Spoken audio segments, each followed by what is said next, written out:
আবারও ভয়াবহ বন্যার বিপদে পড়তে যাচ্ছে বাংলাদেশের মানুষজন। উজান থেকে নেমে আসা পাহাড়ি ঢল আর দেশের ভেতরে একটানা ভারী বর্ষণে ফুঁসে উঠছে দেশের প্রধান নদ নদীগুলো।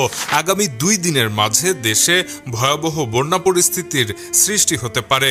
বন্যা পূর্বাভাস ও সতর্কীকরণ কেন্দ্র জানিয়েছে আগামী 48 ঘন্টার মধ্যেই দেশে ধেয়ে আসছে ভয়াবহ বন্যা, যার ফলে তলিয়ে যেতে পারে নদীপাড়ের নিম্নাঞ্চল এবং চরাঞ্চলের বিস্তীর্ণ এলাকা। এমন অবস্থায় ভয়াবহ বন্যার আতঙ্কে রাত কাটাচ্ছে সাধারণ গরিব দুঃখী মানুষজন। এদিকে এই বন্যা সরাসরি দেশের অন্তত 10টি জেলায় আঘাত হানতে পারে।